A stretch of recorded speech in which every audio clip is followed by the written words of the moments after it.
Hello everyone. A lot is happening in Africa. Meet Dr. Arikana Chihombori-Quao. When you listen to her, you quickly realize why history is so important. What a brave woman she is. Africa needs more people like her. People who stand for nothing else but the real truth. What she is reiterating is what African schools should be teaching. This is the story that needs to be taught in all African schools. This lady will make you proud to be African. She is calling a spade and spade. Her voice is African. Dr. Arikana is standing up and speaking out to all people of Africa, and those of Africa descent, and anyone who cares to listen to the message. She is right when she says the system is not broken. It was built that way. Africans must unite. Africa must stand together. She is calling all Africans to stop being used as instrument of their own destruction. Dr. Arikana will remove the veil of ignorance from your naive eyes. We need more fearless leaders who are like her, and that starts with you and me. You can see the passion and love in her eyes. Exploiting and killing our leaders goes on even now. Why was Kwame Nkrumah and Gaddafi killed? There is a pattern. Any African leaders who try to do anything good for Africa is silenced forever. This speech is very true and indeed encouraging. I wish African leaders would have the gumption to speak out the truth all the time. I wish African leaders could stop being puppets for America, England, and Western Europe. A lot of African leaders are still helping the colonizers to loot Africa freely. Dr. Arikana's speech should be translated to French, Portuguese, and Arabic, so that all Africans are enlightened. In order for the African Americans to be truly free, Africa would have to become a world power. I cannot find words to express my sincere gratitude and love for this message of truth from this powerful lady. I hope the people are listening and learning. Wake up, Africa, wake up now. People, this is the truth worth dying for. This truth is non-tangible. Truth is freedom. Truth is fearless. Dr. Arikana is incredible. Let us build a military around her. She is talking to Africans and the future. The sooner we realize that we have a common enemy that sees us as one, while they do convince us that we are separate, the sooner we will speak with one voice, and with power, as Dr. Arikana has said so eloquently. African Americans, return back home, and let's build our home together. Bring your Western intellect and skills, and the Africans will bring their wisdom and resourcefulness. We got this. Let us work and build Africa. Africa has a lot of resources needed by the American, British, and Western Europe. African leaders should start charging the real value of our resources. Thank you so much for your time.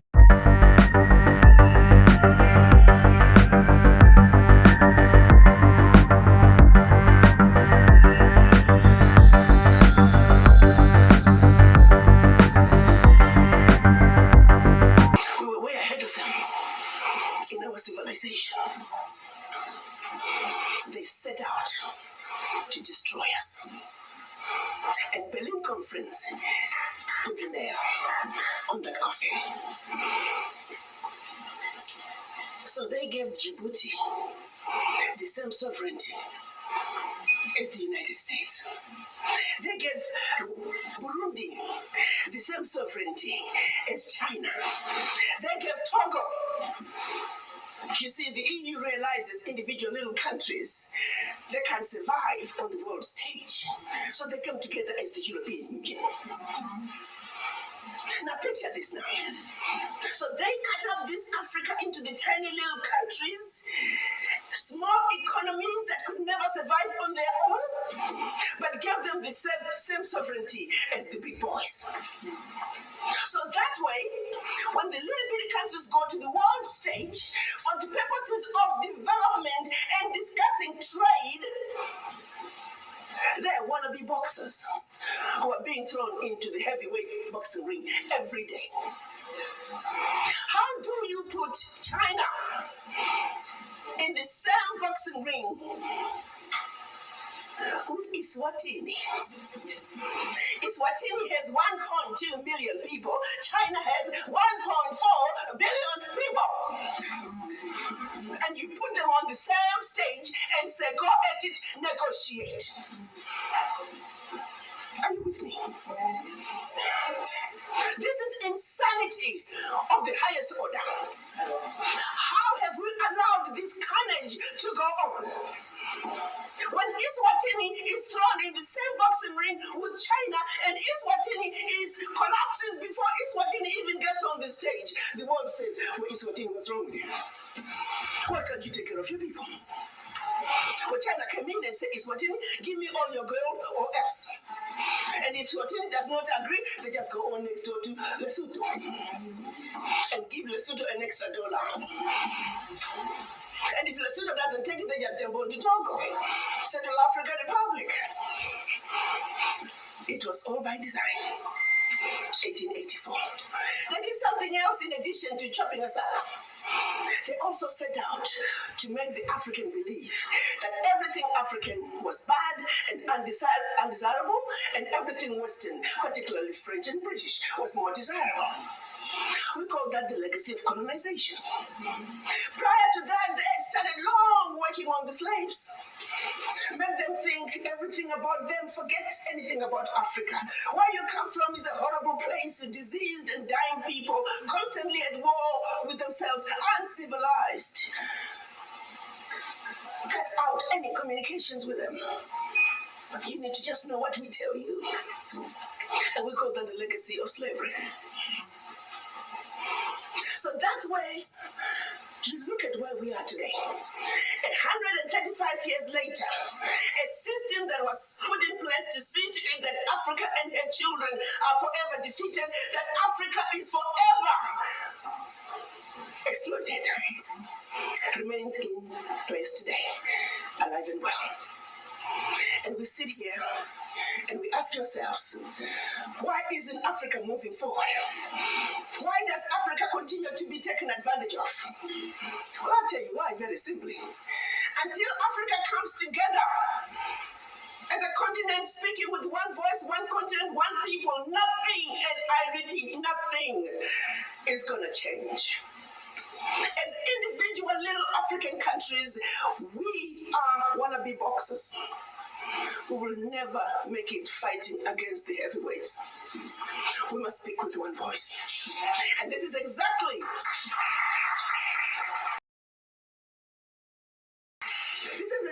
what our Pan-African leaders wanted to see happen in 1963 when they came together in Addis Ababa, Ethiopia. They clearly stated that Africa for the Africans at home and abroad, and that African Union was now. That Africa must speak with one voice. It is the only way for Africa to take its rightful place on the world stage. Sadly, when they went to Addis Ababa in 1963, they were divided. We had two factions, the Casablanca group and the Monrovia group. The Casablanca group were saying Africa for the Africans at home and abroad, and African Union now.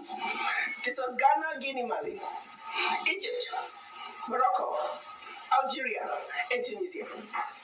Only 7. The other 25 of the 32 who attended were the Monrovia group. They were the nationalists. They said, let's go slow. Let's kind of wait on this Pan-African thing. 55 years later, 56 this year, we're still going slow. As if it wasn't bad enough that we were divided up into the tiny little countries that we are today. The gift that Berlin Conference gave us. One other thing that France did between 1958 and 1961 in the name of giving us our independence as African countries. France forced the Francophone, and I hate that terminology. There is no such thing as Francophone, Anglophone. They made it up. But for the purposes of communication, I will use that. 14 of those countries, they said, in order for you to get your independence from us, you must sign this document. You thought they could have found a better name for the document. The document was called the Pact for the Continuation. I repeat, the Pact for the Continuation of Colonization. We are talking about giving you independence, but sign this pact for the continuation of colonization in a different format. And I'm going to highlight some of those issues that they said you must agree to if you are going to be independent. Hello. Maybe we need to redefine the meaning of independence for the French.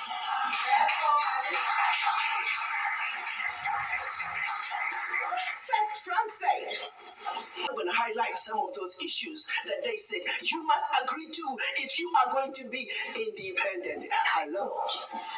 Maybe we need to redefine the meaning of independence for the French.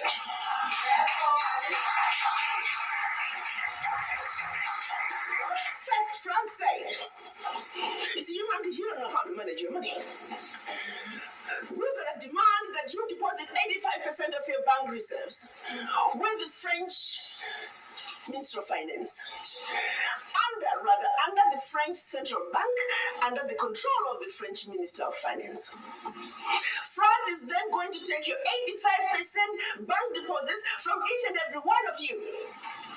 Deposit those funds in the French stock market under the French name. And you may or may not know the returns. Today, as we speak, the latest figures are saying for every 14 billion that France invests in the stock market from Africa, they are realizing upwards of 300 billion in return. Every year in, year out, because of these deposits from the African countries, France is taking out of Africa over $500 billion. Now figure it out. For every 14 billion, the returns on the investment are over 300 billion, and they're taking over 500 billion. So in actuality, France is taking out of Africa trillions of dollars year in and year out from us poor people, Africans. Back to the pact. So should you want to access some of your money that you have deposited with France, you have to submit your country's financial returns. And if approved, you get to get it as a loan. You can only access up to 20% of your money year in, year out as a loan at commercial interest rates. Your own money. As if that was not enough. They said all your minerals discovered, yet to be discovered, all your oil discovered, yet to be discovered. France and French companies have the first right of refusal. If there's anything left over that the French companies do not want, your people might have. To this day.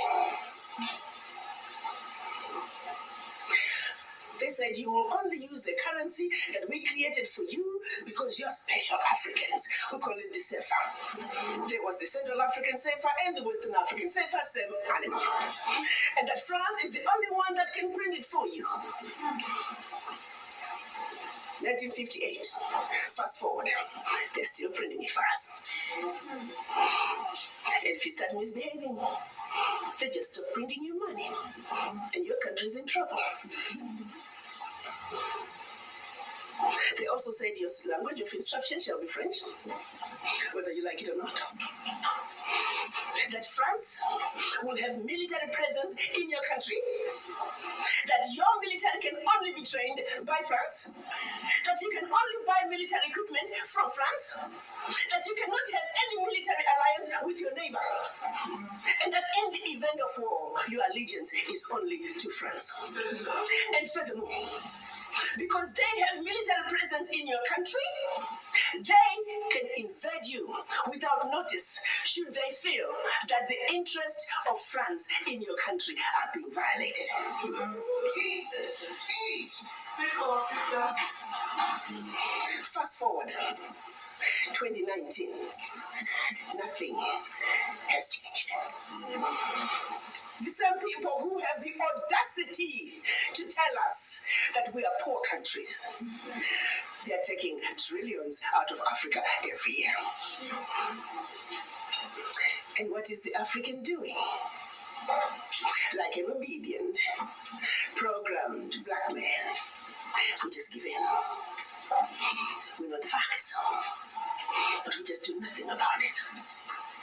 Now, you have to say some of the fears are real, because in France, that has sold you inferior equipment to theirs, France, that has trained your military to be inferior to their military, they are now in your country. They can invade you. They have the permission to do so. They can destabilize you. And then one might say, why is it that African leaders haven't done anything about this deplorable situation? situation. Well, let me tell you, my brothers and sisters, they have tried. Documented to this day, 22 coups where leaders were assassinated. France has something to do with it. The first 7, when they decided they were pulling out of the CFA and that they're going to print their own money, they were assassinated. Every time an African leader has tried to do what's best for their country, they were assassinated. Majority of them aided by France. It's a known fact. And then others, they were just mercenaries who felt that when there was a natural resource discovered in one country, they wanted to create a coup. So while the country is thrown into a civil war, they're siphoning the natural resource. We know of one particular story that had we not known about it, it would have been, oh, there we go again, the Africans. In about 25 years ago, a group of young, rich white kids were having fun in Cape Town. They found out that there was oil in Equatorial Guinea that just been discovered and they wanted it. So they set out a plan to have a coup in Equatorial Guinea. So while the Guineans are busy fighting a civil war, they will be siphoning the oil. But they made one mistake. There were 2 planes. One was to leave South Africa, stop in Zimbabwe, pick up more ammunition on their way to hunt in Equatorial Guinea. Another plane was taking off in the Caribbean that had this puppet diaspora who was supposed to be the next president. Mugabe wondered why such young people needed such powerful ammunition to go hunt in Equatorial Guinea. In doing his research further, he found out that this was a coup in the making. He allowed them to land in Zimbabwe. They loaded their plane, and just before takeoff, they were all arrested. The ringleader of that group was none other than the son of the former Prime Minister of